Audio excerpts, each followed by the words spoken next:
Hello everyone, आप सभी का फिर से स्वागत है। ये टेस्ट संख्या 10 है। इस टेस्ट सीरीज में 50 प्रश्नों को कवर किया गया है, जो कि एग्जाम के पॉइंट ऑफ व्यू से बहुत ही महत्वपूर्ण प्रश्नों का यह संग्रह है। इसका PDF Telegram channel Telegram quiz group में शेयर कर दिया जाएगा। वीडियो के डिस्क्रिप्शन बॉक्स में उसका लिंक है, आप ज्वाइन कर सकते हैं। पहला प्रश्न है, पृथ्वी पर सबसे गहरा बिंदु कौन सा है? पृथ्वी पर सबसे गहरा बिंदु कौन सा है? इसका जवाब आप दे सकते हैं, कमेंट कीजिए। सही आंसर होगा ऑप्शन डी, मरियाना ट्रेंच में चैलेंजर द्वीप। सेकंड प्रश्न है, जल्लीकट्टू क्या है? जल्लीकट्टू क्या है बताइए। आपने न्यूज में बहुत बार इसके बारे में पढ़ा होगा, तो जल्लीकट्टू क्या है? जल्लीकट्टू तमिलनाडु में लोकप्रिय एक पारंपरिक सांडों को वश में करने वाला खेल है। तो ऑप्शन सी इसका सही आंसर होगा। प्रश्न संख्या थर्ड है, कौन सा अनुच्छेद बताता है कि सर्वोच्च न्यायालय के द्वारा घोषित कानून भारत के सभी न्यायालय के लिए बाध्यकारी होंगे? कौन सा अनुच्छेद यह बताता है कि सर्वोच्च न्यायालय के द्वारा घोषित कानून भारत के सभी न्यायालय के लिए बाध्यकारी होंगे? तो इसका सही आंसर होगा ऑप्शन बी, अनुच्छेद 141। प्रश्न संख्या 4 है, निम्नलिखित में से कौन अपने उपन्यास मरीचिका के लिए मैथिली साहित्य अकादमी पुरस्कार प्राप्त करने वाली पहली महिला बनी? निम्नलिखित में से कौन अपने उपन्यास मरीचिका के लिए मैथिली साहित्य अकादमी पुरस्कार प्राप्त करने वाली पहली महिला बनी? इसका सही आंसर होगा ऑप्शन डी, लिली रे। लिली रे। प्रश्न संख्या 5 है, भारत के पहले तैरते प्राथमिक विद्यालय का उद्घाटन कहां किया गया है? भारत के पहले तैरते प्राथमिक विद्यालय का उद्घाटन कहां किया गया है? मणिपुर में लोकटक झील पर, सी ऑप्शन। प्रश्न संख्या 6, आपको बताना है अरावली पर्वत श्रृंखला की सबसे ऊंची चोटी कौन सी है? अरावली पर्वत श्रृंखला की सबसे ऊंची चोटी कौन सी है? सही आंसर है ऑप्शन डी, गुरु शिखर। प्रश्न संख्या 7 है, थेयम निम्नलिखित में से किस राज्य की धार्मिक कला है? थेयम निम्नलिखित में से किस राज्य की धार्मिक कला है? केरल की है, याद रखिएगा, ऑप्शन ए इसका सही आंसर होगा। प्रश्न संख्या 8 है, निम्नलिखित में से कौन सा सत्य कथन नहीं है? निम्नलिखित में से कौन सा सत्य नहीं है? ऑप्शन सी इसका सही आंसर होगा। कुछ विशेष परिस्थितियों में राज्य विधानमंडल संघ सूची में दिए गए विषय पर, संघ सूची में जो विषय दिए गए हैं इन पर कानून बना सकता है, तो सत्य नहीं है, सी ऑप्शन सही आंसर होगा। 9 नंबर है, निम्नलिखित में से कौन सा मुगल काल के दौरान नौबत खाना नामक स्थान का सही वर्णन है? निम्नलिखित में से कौन सा मुगल काल के दौरान नौबत खाना नामक स्थान का सही वर्णन है? नौबत खाना, डी ऑप्शन, नगर घर। प्रश्न संख्या 10 है, निम्नलिखित में से कौन सा शब्द उस परिदृश्य का वर्णन करता है जिसमें एक अर्थव्यवस्था एक ही समय में मुद्रास्फीति और वास्तविक उत्पादन में गिरावट दोनों का सामना करती है? निम्नलिखित में से कौन सा शब्द उस परिदृश्य का वर्णन करता है जिसमें एक अर्थव्यवस्था एक ही समय में मुद्रास्फीति और वास्तविक उत्पादन में गिरावट दोनों का सामना करती है? इसका सही आंसर होगा सी ऑप्शन, मुद्रास्फीति जनित मंदी। प्रश्न संख्या 11 है, सूची 1 सूची 2 के साथ आपको मिलान करना है।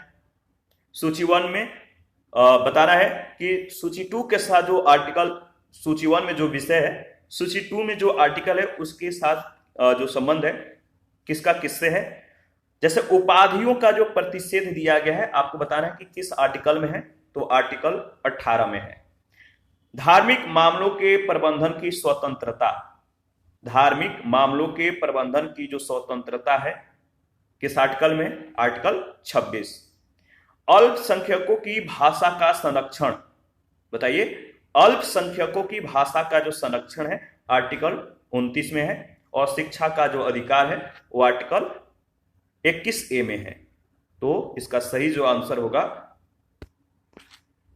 इसका सही आंसर होगा ऑप्शन डी।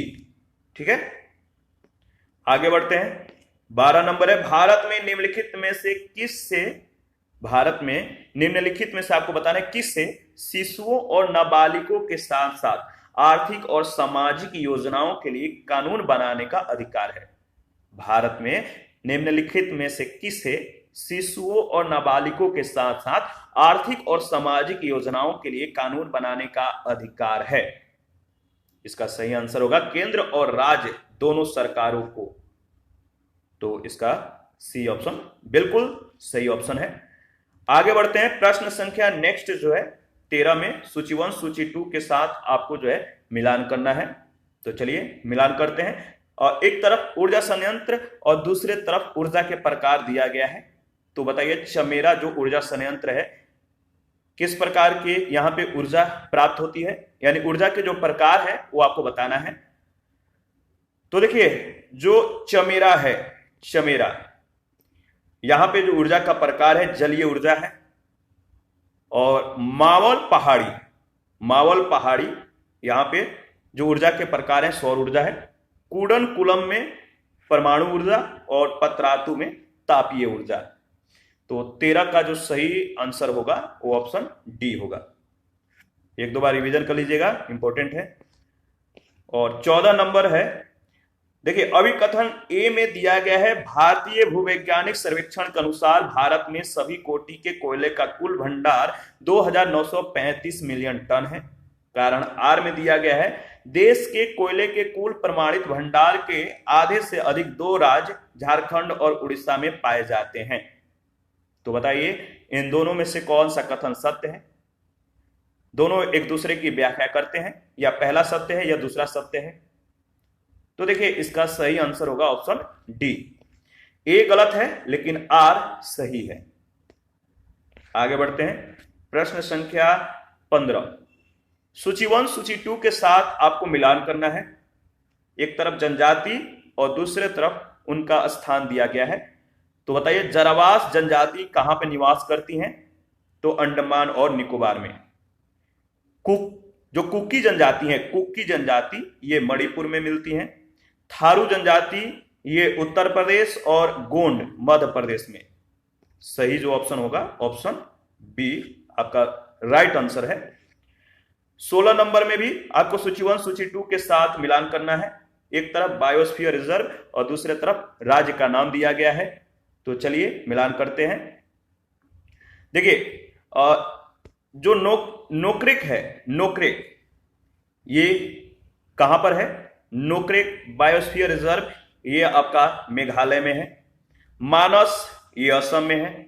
सिमलीपाल बताइए, सिमलीपाल उड़ीसा में है। और अगस्त्यमलाई केरल में है। सही ऑप्शन है ऑप्शन सी। प्रश्न संख्या 17 भारत में शहरीकरण के संदर्भ में निम्नलिखित में से कौन से कथन सही है? भारत में शहरीकरण के संदर्भ में 2 कथन है। पहला कथन 2011 के जनगणना के अनुसार देश की कुल शहरी आबादी का 60% से अधिक श्रेणी 1 शहरों में रहती है।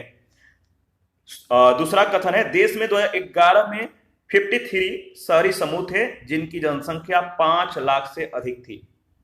तो बताइए इन दोनों में से कौन सा कथन सत्य है? केवल दूसरा कथन सत्य है। ऑप्शन बी आपका सही आंसर होगा। आगे बढ़ते हैं।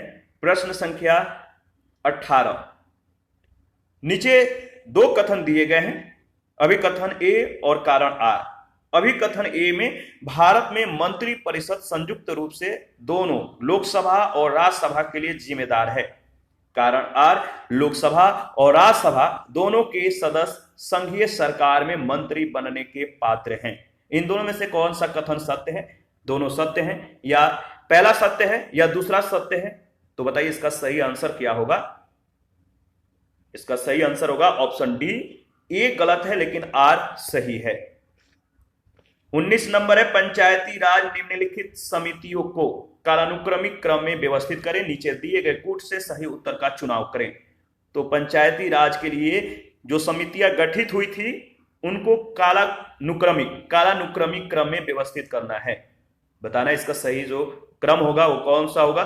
तो चलिए एडजस्ट करते हैं। देखिए सबसे पहले बी आर मेहता समिति गठित हुई। इसके बाद अशोक मेहता समिति, इसके बाद राव समिति और इसके बाद एलएम सिंघवी समिति। इसका सही आंसर होगा ऑप्शन सी। ठीक है, ध्यान रखिएगा, यहां से प्रश्न पूछे जाते हैं। प्रश्न संख्या 20 है, निम्नलिखित में से कौन सा संगठन के उचित और लाभकारी मूल्य को मंजूरी देता है? कौन सा संगठन गने के लिए उचित और लाभकारी मूल्य को मंजूरी देता है? तो इसका सही आंसर होगा ऑप्शन ए, आर्थिक मामलों की कैबिनेट समिति। ठीक है, आगे बढ़ते हैं।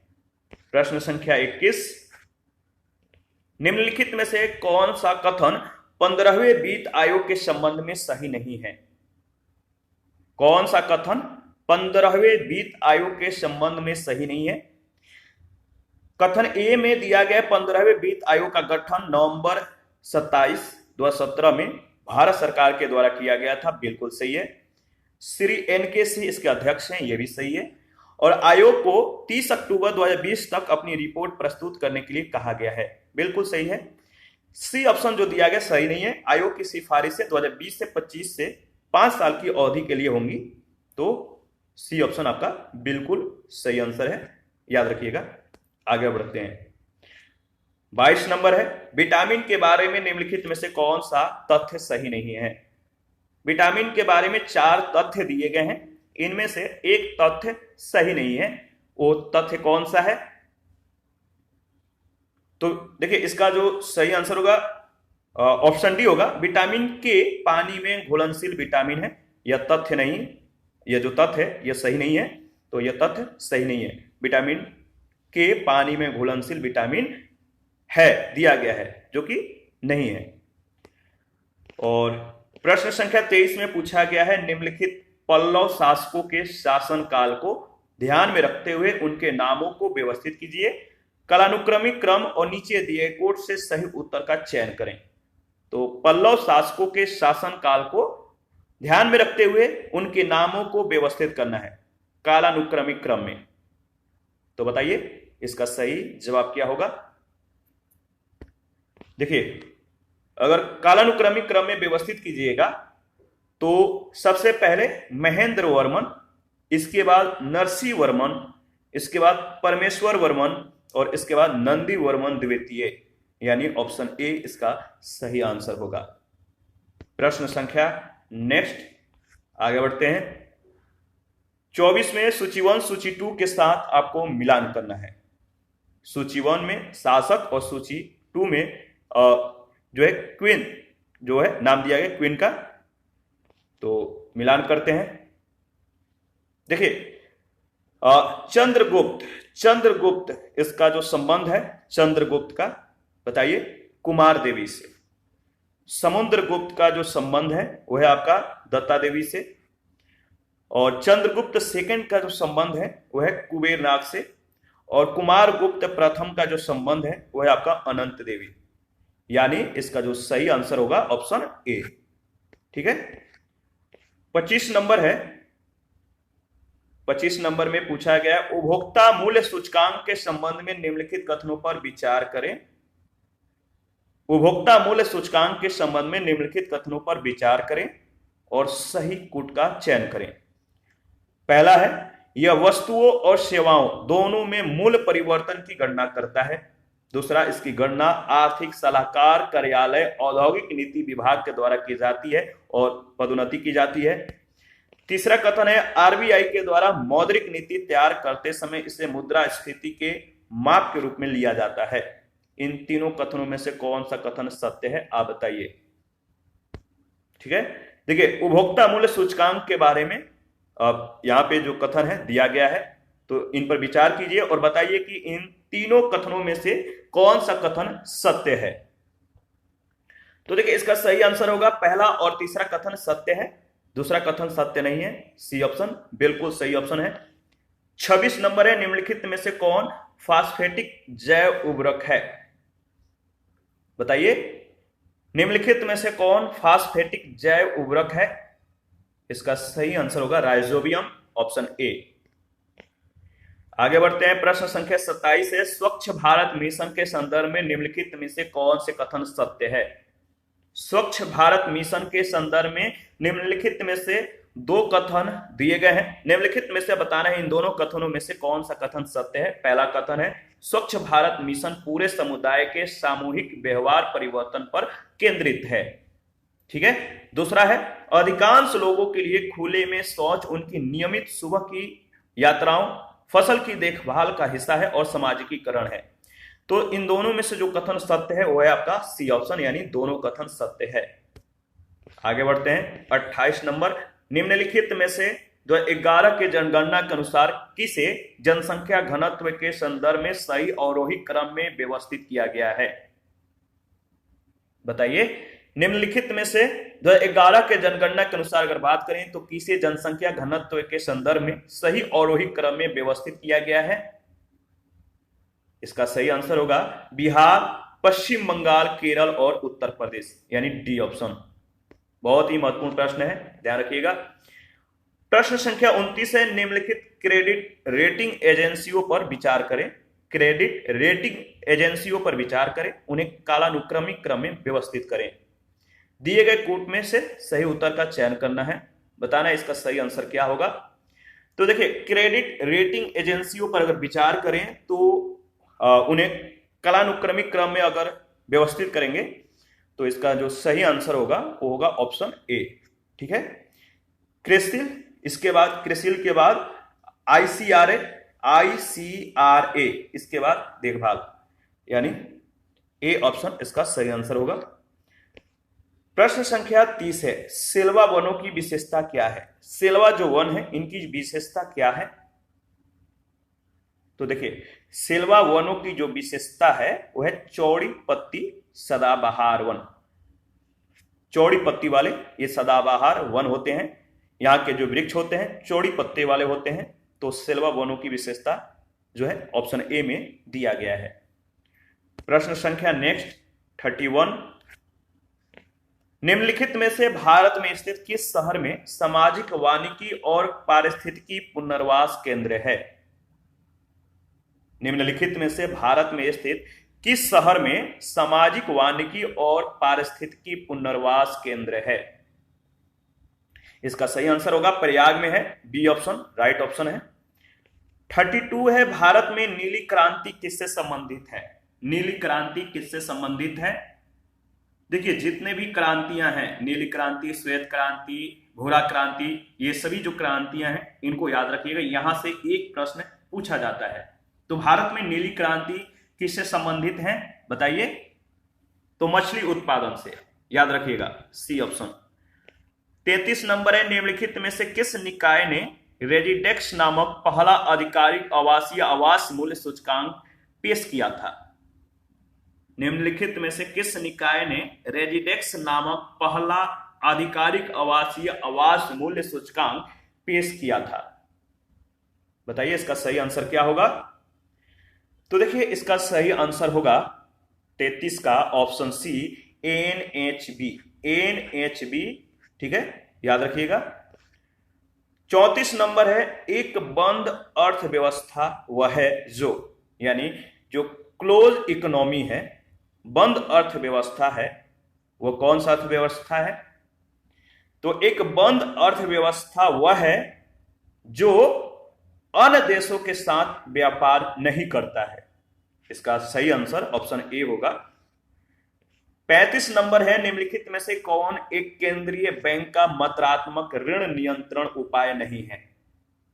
निम्नलिखित में से कौन एक केंद्रीय बैंक का मात्रात्मक ऋण नियंत्रण उपाय नहीं है।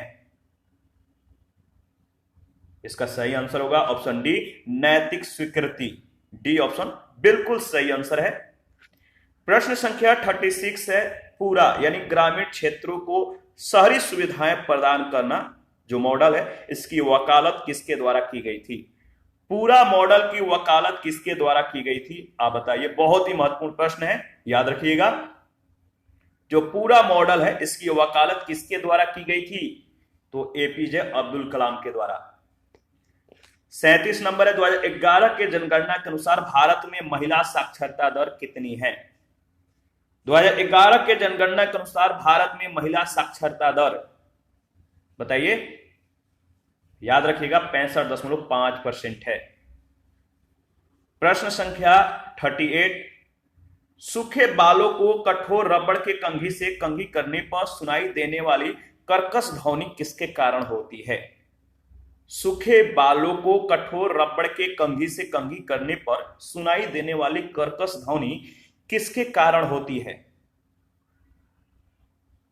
तो याद रखिएगा, छोटी बिजली की चिंगारी, यानी बी ऑप्शन इसका सही आंसर है। 39 है, चंद्रमा पर एक अंतरिक्ष यात्री भूसे की सहायता से नींबू पानी नहीं पी सकता, क्योंकि अंतरिक्ष पर चंद्रमा पर जो है एक अंतरिक्ष यात्री मतलब कि बिना कोई सहायता के नींबू पानी नहीं पी सकता, क्यों ऐसा होता है, ऐसा क्यों है? तो देखिए, अगर चंद्रमा पर वायुमंडल है तो खाना पीना या एक दूसरे की आवाज सुनना संभव हो पाता है, अगर नहीं है तो आप कोई भी कार्य यानी कि खाना पीना या सुनना बिना किसी माध्यम के संभव नहीं होगा।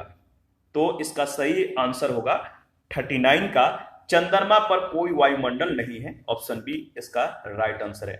ठीक है, तो बिना मतलब कि जो नींबू पानी है आपको पीने के लिए उसकी सहायता जो है आप ले सकते हैं, जैसे जूस पाइप के द्वारा या मतलब सहायता से, कोई सहायता के बिना आप यह संभव नहीं कर पाएंगे, तो याद रखिएगा। 40 नंबर है, निम्नलिखित में से कौन सा एक स्थलबद्ध मतलब कि जो लैंड लॉक्ड है कह सकते हैं, निम्नलिखित में से कौन सा एक स्थलबद्ध बंदरगाह है, लैंड लॉक्ड बंदरगाह है? तो इसका सही आंसर होगा विशाखापत्तनम, जो है एक स्थलबद्ध बंदरगाह है। आगे बढ़ते हैं, 41 है। 41 में पूछा गया है gender social norms index, GSNI, gender social norms index कौन जारी करता है? तो इसका सही आंसर होगा GSNI कौन जारी करता है? UNDP, याद रखिएगा। 42 है, ब्लू फ्लैग कार्यक्रम चाहता है, ब्लू फ्लैग कार्यक्रम बताइए क्या चाहता है? तो ब्लू फ्लैग कार्यक्रम जो है ताजे पानी और समुद्री क्षेत्रों में सतत विकास को बढ़ावा देने के लिए यह कार्यक्रम है। तो 42 का ऑप्शन बी बिल्कुल सही आंसर है। 43 है, पॉइंट कोलिमरे। पॉइंट कोलिमरे एक ऐसा क्षेत्र है जो अपनी शानदार मैंग्रोव वनस्पति डेल्टाई विशेषता के लिए प्रसिद्ध है, और समुद्री जलवायु यह क्षेत्र किस भारतीय नदी के मुहाने पर स्थित है? पॉइंट कोलिमरे एक ऐसा क्षेत्र है जो अपनी शानदार मैंग्रोव वनस्पति डेल्टाई विशेषता और समुद्री जलवायु के लिए प्रसिद्ध है। यह क्षेत्र किस भारतीय नदी के मुहाने पर स्थित है? तो इसका सही आंसर होगा कावेरी, ऑप्शन डी।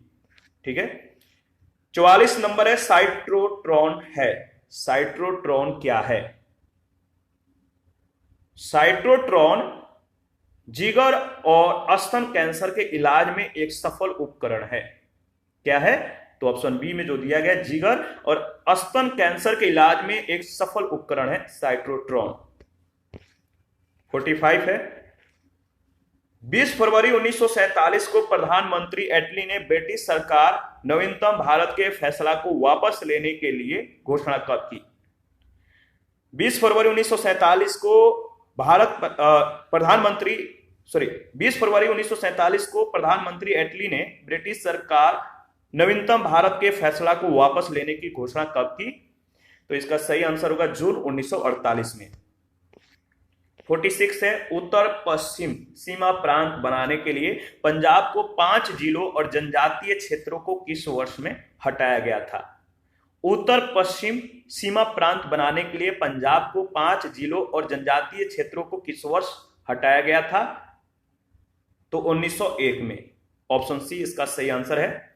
47 है, सरकार के किस रूप में कार्यपालिका विधायिका के प्रति उत्तरदायी होती है? सरकार के किस रूप में कार्यपालिका विधायिका के प्रति उत्तरदायी होती है? इसका सही आंसर होगा ऑप्शन ए, संसदीय सरकार। 48 है, असहयोग आंदोलन की विशेषताओं के संबंध में निम्नलिखित में से कौन सा विकल्प गलत है? असहयोग आंदोलन की विशेषताओं के संबंध में निम्नलिखित में से कौन सा विकल्प गलत है? तो देखिए ऑप्शन ए जो ऑप्शन ए है, इसमें जो कथन है बिल्कुल गलत है। लोगों को विधान परिषदों के चुनाव में भाग लेने के लिए कहा गया था। ऑप्शन ए जो है गलत है। ठीक है। 49 है, भारत के संविधान के किस अनुच्छेद के तहत सर्वोच्च न्यायालय को कोर्ट ऑफ रिकॉर्ड के रूप में स्थान दिया गया? भारत के संविधान के किस आर्टिकल के तहत सर्वोच्च न्यायालय को कोर्ट ऑफ रिकॉर्ड्स के रूप में स्थान दिया गया है? बताइए, याद रखिएगा, आर्टिकल 129। नेक्स्ट प्रश्न है 50 नंबर। स्मॉग में मौजूद सबसे शक्तिशाली आंखों में जलन पैदा करने वाला जो गैस है वो कौन सा है? स्मॉग में मौजूद सबसे शक्तिशाली जो गैस है जो आंखों में बहुत ज्यादा जलन पैदा करता है, उस गैस का नाम है पेरोक्सीटाइल नाइट्रेट, यानी सी ऑप्शन इसका सही आंसर होगा। और इस टेस्ट का आखिरी प्रश्न था। इसी के साथ आज का टेस्ट समाप्त होता है। यहाँ पे महत्वपूर्ण कुछ लिंक दिए गए हैं, आप ज्वाइन कर सकते हैं, और लास्ट में इसका आंसर की प्रोवाइड करा दिया गया है। और ऑफलाइन में भी आप प्रैक्टिस कर सकते हैं। इसका PDF Telegram channel, Telegram quiz group में जो है प्रोवाइड कराया जाएगा। लिंक वीडियो के डिस्क्रिप्शन बॉक्स में है, ज्वाइन कर सकते हैं। और आप अपना प्रतिक्रिया जरूर दीजिए, आपके प्रतिक्रियाओं का हमें बेसब्री से इंतजार रहता है। थैंक यू, मिलते हैं नेक्स्ट सेशन में।